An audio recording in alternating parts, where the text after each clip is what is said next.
విశాఖ నక్షత్రం 4వ పాదం వారు, అనురాధ నక్షత్రం 1, 2, 3, 4 పాదాల వారు, జ్యేష్ఠ నక్షత్రం 1, 2, 3, 4 పాదాల వారు కూడా ఈ వృశ్చిక రాశిలోకి వస్తున్నారు. ఈ సంవత్సరం వృశ్చిక రాశి వారికి ఆదాయం 11, వ్యయం 8గా కనపడుతోంది. అయితే చాలా బాగా డబ్బులు సంపాదించడానికి ప్రయత్నం చేస్తారు, బాగా కష్టపడతారు, తాపత్రయపడతారు, డబ్బులు నిల్వ చేయడానికి, పొదుపు చేయడానికి, ఫిక్స్డ్ డిపాజిట్లు వేయడానికి, పెద్ద పెద్ద ఇన్వెస్ట్మెంట్లు చేయడానికి చాలా అవకాశాలు అయితే కనపడుతున్నాయి. అయితే దానికి తగ్గ ఖర్చు కూడా కనపడుతుంది కాబట్టి దుబారా ఖర్చులు తీయకుండా ఉండడం, లేదా ఆదాయ వ్యవహార విషయాలు జాగ్రత్త తీసుకోవడం, ఎవరికైనా డబ్బులు అప్పిచ్చినప్పుడు లేదా వ్యవహారాలు చేసినప్పుడు జాగ్రత్త తీసుకోవడం మంచిది. ఇక రాజపూజ్యం 2గా కనపడుతుంది, అవమానం 6గా కనపడుతుంది. అంటే మిమ్మల్ని మెచ్చుకుని వాళ్ళు తక్కుతున్నారు, మీరు ఎదుగుతుంటే చూసి వారవలేని వారు లేదా కిట్టనటువంటి వారు శత్రువులు బాగా పెరుగుతున్నారు. కాబట్టి అందరితోటి జాగ్రత్తగా ఉండండి. నమ్మక ద్రోహాలు కనపడుతున్నాయి కాబట్టి చాలా జాగ్రత్తగా ఉండండి. ఎవరిని నమ్మకండి. అందరితోటి కూడా జాగ్రత్తగా మాట్లాడడానికి ప్రయత్నం చేయండి ఈ సంవత్సరం. ఇక ఈ సంవత్సరం ఏంటంటే కనుక సామాన్యంగా అనుకూలమైన ఫలితాలే కనపడుతున్నాయి కాబట్టి ప్రైవేటు ఉద్యోగస్తులకు ఉద్యోగ సమస్యలన్నీ పరిష్కారం అవుతాయి. ఉద్యోగాభివృద్ధి, ప్రమోషన్లు, ఇంక్రిమెంట్లు పొందగలుగుతారు. గవర్నమెంట్ ఉద్యోగస్తులకి స్థాన బదిలీలు, స్థానచలనాలతో పాటుగా ప్రమోషన్లు పొందగలుగుతారు. అలాగే ఎవరికైతే ఉద్యోగాలు పోయి ఇబ్బంది పడుతున్నారో వాళ్ళందరికీ, నిరుద్యోగులందరికీ ఉద్యోగాలు వస్తాయి. లేదా ఉద్యోగాల కోసం ఎదురు చూసే వాళ్ళకి ఉద్యోగ లాభాలు, విదేశాల్లో ఉద్యోగాల ప్రయత్నాలు చేసే వాళ్ళకి ఉద్యోగ లాభాలు, ఉద్యోగ అవకాశాలు కనపడుతున్నాయి. గృహయోగం కనపడుతోంది. వీసాలు మంజూరు అవుతాయని చెప్పొచ్చు. విద్యార్థులు కూడా చదవాలన్న తపన బాగా పెరుగుతుంది. అలాగే పోటీతత్వంతో ప్రయత్నాలు చేస్తారు, పోటీ పరీక్షలు విజయం పొందగలుగుతారు. క్రీడలలో కూడా బాగా రాణిస్తారని చెప్పొచ్చు విద్యార్థులు. వ్యాపారస్తులు కూడా వ్యాపారపరంగా మార్పులు తీసుకొచ్చుకోగలుగుతారు.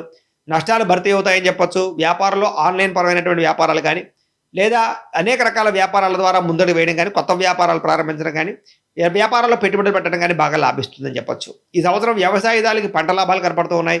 2 పంటల యందు కూడా విశేష ధర ప్రాప్తి, లాభం కనపడుతుందని చెప్పొచ్చు. మార్పులు అనుకూలిస్తాయని చెప్పొచ్చు. ప్రభుత్వపరమైనటువంటి పథకాలు, సబ్సిడీలు పొందగలుగుతారు వ్యవసాయదారులు.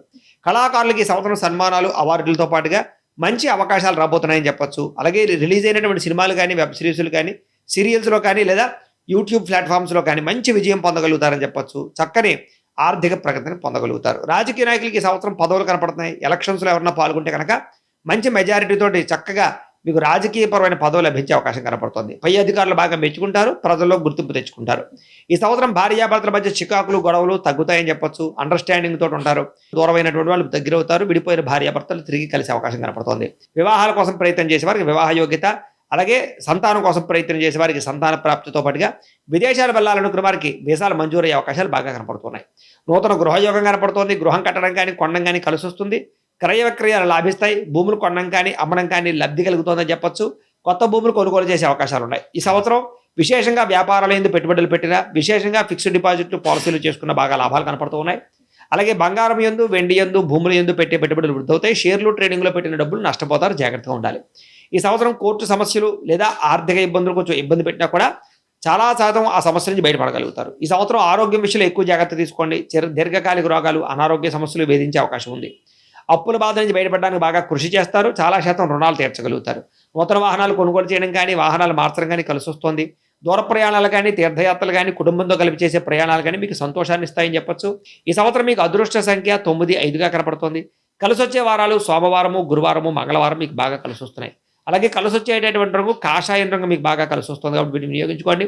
ప్రతి సోమవారము కూడా 16 సోమవారాలు వ్రతం చేసుకోవడం కానీ, లేదా సంకష్టార చతుర్థి వ్రతం చేసుకోవడం కానీ, లేదా ఇంట్లో ప్రతి ఏకాదశి రోజు, పౌర్ణమి రోజు, లేదా ఈ యొక్క రవి సంక్రమ దినం రోజు కానీ సత్యనారాయణ స్వామి వ్రతం చేసుకోవడం వల్ల మీకు ఈ సంవత్సరం అంతా శుభప్రదంగా ఉంటుంది అని తెలియజేస్తూ